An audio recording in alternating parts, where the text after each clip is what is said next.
छड़ तू सिफारिश नहीं किसी की करी। सवाल वे पहले। हाँ जी, सवाल नंबर 6 देखें बेटा। हाँ बनाई कि नहीं? सवाल नंबर 6 देखें बेटा। इसमें कहा गया है कि आयशा के पास करने के हत्तल मकान यानी प्रोबेबिलिटी 0.5 है बड़ा 0.85। तो कहता है कि पास ना होने के कितने चांस हो गए। यानी आप इस तरह एक मिसाल ले ले 100 से, मतलब फर्ज करें कि एक बंदे के 100 में से 85% चांस है, ठीक है 85 85% चांस है कि वो पास हो जाएगा। तो ना फेल होने के कितने चांस होंगे? 85 हो गए ना, फेल होने के चांस कितने होंगे? 15 हो जाएंगे ना।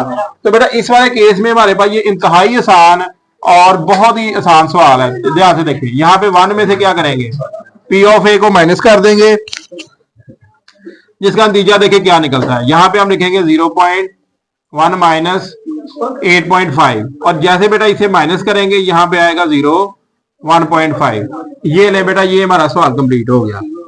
अब हम चलते हैं अपने दूसरे क्वेश्चन की इजाजत, जो कि क्वेश्चन नंबर 7 है। अच्छा बेटा एक बात याद रखें, जो क्वेश्चन पार्ट वाला होगा वो आपने ध्यान से सुनना है। अगर आपको सवाल समझ आ गया तो फिर आपके बाकी पार्ट्स को हल करना इंतहाई आसान हो जाएगा। देखिए अगर हमारे पास एक लूडो का दाना हो तो हम उसे फेंकते हैं, तो कितने चांस हो गए हमारे पास? 6 चांस हो गए। यानी अगर हम यहाँ पे बात करें एक लूडो के दाने की, तो उसमें बेटा 6 चांस होंगे। कौन कौन से होंगे? यहाँ पे वैसे डायग्राम 1 2 3 4 5 6, इसके अलावा तो नहीं कोई चांस होगा। अच्छा अगर हम एक सिक्का ले लेते हैं, अगर हम एक सिक्के को फेंकते हैं तो सिक्के के कितने चांस होंगे? 2। या तो हेड आएगा या टेल आएगी, इसके अलावा कोई चांस तो नहीं होते बेटा। अच्छा अब आप इन दोनों की बात कर लें। एक बात याद रखें बेटा, सबसे पहला काम जो इस सवाल में हमने करना है ना, हमने बेटा यहाँ पे जो सबसे ज्यादा बच्चों में गलती करेंगे ना सवाल करते हुए, वो ये करेंगे कि वो इनकी प्रोबेबिलिटी नहीं बना पाएंगे। एक बात याद रखें, इसकी प्रोबेबिलिटी बेटा कितनी है टोटल? इसकी प्रोबेबिलिटी कितनी है? 2। अब टोटल प्रोबेबिलिटी कितनी होगी? गलत, दोनों को हमेशा जरब देनी है। तो यहाँ पे बेटा आएगा 12। तो टोटल प्रोबेबिलिटी हमारे पास कितनी होगी? 12। कितनी होगी? 12। अब बेटा हमारे पास जो एन ऑफ एस आएगा वो कितना होगा? 12। कितना हो गया? तो ये बात बेटा आपने हमेशा क्लियर कर लेनी सबसे पहले। जिस तरह हमारे पास एक लूडो का दाना हो तो फेंके तो उसकी कितनी प्रोबेबिलिटी होगी? 6। 2 फेंके तो कितनी होगी? 36। जिनकी प्रोबेबिलिटी है बेटा आपने उनको जरब दे देनी है। ये आप सबसे पहले बेटा ये बात अपने ज़हन से क्लियर करें। अगर हमारे पास सिक्का हो तो उसकी प्रोबेबिलिटी होती है 2। 2 सिक्के हो तो कितनी होगी? 4। अगर 3 सिक्के हो तो फिर 8। कितनी होगी? 8। अगर 4 हो जाए तो 16। सही कह रहा है, बिल्कुल 16। हम क्या करेंगे? अब उन्हें मल्टीप्लाई करना है बेटा, ठीक है? समझ आई ना बात की? जमा नहीं करना, मल्टीप्लाई करना है। तो यहाँ पे बेटा आप लोगों को सबसे पहले ये बात क्लियर रखें। अब सवाल को देखते हैं। अब इसी सवाल का बेटा पहला पार्ट है, फर्स्ट पार्ट को ध्यान से सुने। कहते हैं एक सिक्के पे हमारे पास क्या आ गया? हेड आ गया। क्या आ गया? हेड आ गया। अब कहता है कि डाइस पे आप बताएं कि 2 और 3 आने के कितने चांस होंगे। समझ आ गई ना? यानी अगर आप इसका इस तरह फार्मूला बनाए, एक हेड आ गया बेटा, दूसरा हमारे पास कितने चांस होंगे? 1। सबसे पहले बेटा अपनी आसानी के लिए ना यहाँ पे हम एस की टोटल प्रोबेबिलिटीज बनाते हैं ताकि हमें सवाल समझने में आसानी हो जाए। देखिए सबसे पहले बेटा हम इसकी टोटल एस बनाएंगे, बाकी सवालों से मुख्तलिफ है, ये थोड़ा सा ध्यान से बेटा देखना है। पहले आप टेल से बना लें। टेल की प्रोबेबिलिटी 1 2 3 4 देखें, इसके अलावा कोई प्रोबेबिलिटी तो नहीं आएगी। अगर हम ये फर्ज करते इस दफा हेड आ गया तो फिर प्रोबेबिलिटी कितनी होगी? फिर भी यही होगी। 2 आ गया, फिर यहाँ पे 3 आ गया, 4 आ गया बेटा, 5 आ गया, फिर बेटा हमारे पास 6 आ गया। तो बेटा ये टोटल प्रोबेबिलिटी हमारे पास 12 आ गई। अब उसने कहा अगर बेटा हमारे पास पहला जो इसका फर्स्ट पार्ट था उसमें कहता है कि अगर पहले सिक्के पे है टेल आ जाए, टेल का मतलब अब हमारे पास 6 प्रोबेबिलिटी रह गई है। कितनी हमारे पास रह गई है? 6 प्रोबेबिलिटीज रह गई है। अब उसी में कहता है कि अगर आपके पास दूसरी दफा हमारे पास डाइस पर सिर्फ हिस्सा 4 आए तो कितनी प्रोबेबिलिटी होगी? यहाँ पे सिर्फ एक ही प्रोबेबिलिटी है। समझ आ गई कितनी होगी? हाँ देखिए, अगर वो पहले बताता है हेड या टेल, उसने कहा है टेल है, हमारे पास कितनी प्रोबेबिलिटी रह गई? 6 रह गई।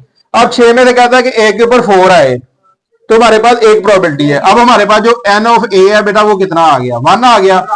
अब हमारे पास पी ऑफ ए मालूम करने का क्या तरीकाकार है, एन ऑफ ए बटा हमारे पास क्या आएगा डिवाइड एन ऑफ एस। ये 1 आ गया बेटा, ये 12 आ गया। तो जो हमारे पास पी ऑफ ए है ये 1/12 आ गया। ये था बेटा हमारा फर्स्ट पार्ट। अब हम चलते हैं अपने दूसरे पार्ट की जाना।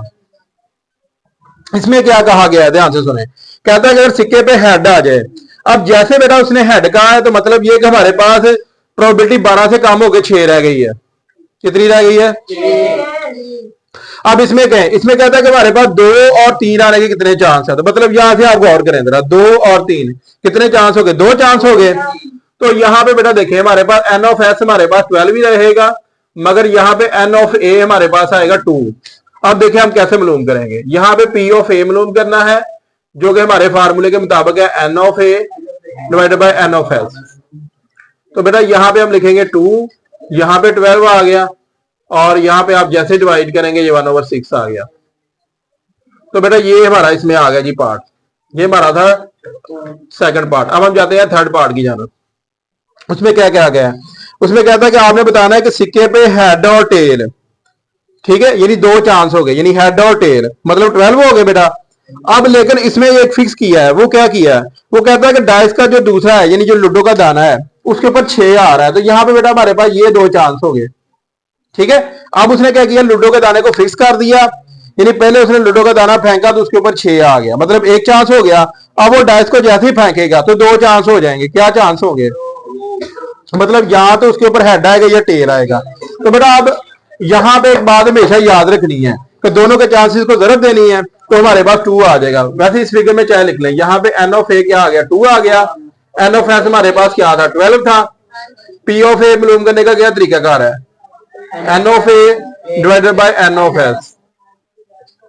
यहाँ पे बेटा इनकी वैल्यू रखी 2, 12 डिवाइड किया तो हमारे पास क्या आएगा, 1/6 आ गया बेटा। ये था जी हमारा इसका थर्ड वाला पार्ट।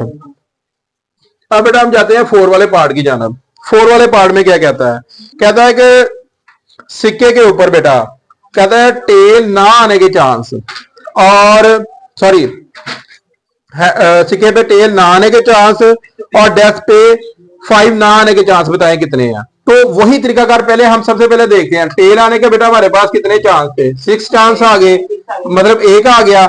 अब हम उसी तरीके से पहले हल करेंगे। यहाँ पे एन ऑफ ए बेटा हमारे पास 1 आ गया, एन ऑफ एस हमारे पास 12 आ गया। अब पहले पी ऑफ ए मालूम करेंगे जो कि बराबर होगा n of A divided by n of S. यहाँ पे बेटा इनकी वैल्यूज रखें, ये 1 आ जाएगा, ये 12 आएगा। अब हमने मालूम करना है पी ऑफ ए डैश, ये होगा 1 माइनस पी ऑफ ए।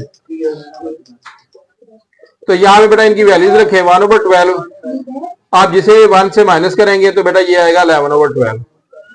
तो बेटा ये किसकी कीमत आ गई, पी ए की कीमत आ गई। यही हमारा इसका मुकम्मल हो गया। अब हम जाते हैं इसके 5 वाले लास्ट पार्ट की जानब।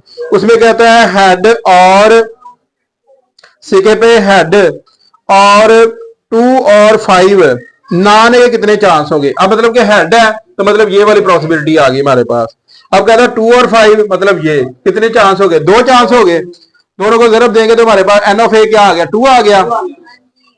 तो यहां पे लिखेंगे एन ऑफ ए 2 आ गया बेटा, और एन ऑफ एस बेटा हमारे पास क्या आ गया, 12 आ गया। प्रोबेबिलिटी मालूम करनी है, n of A divided by n of S.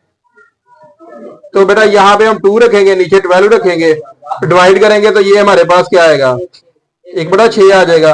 अब क्योंकि बेटा हम ना आने के मालूम कर रहे हैं तो मतलब क्या करेंगे कि यहां पे बेटा इस सवाल को करेंगे ऐसे, P A dash 1 minus P of A.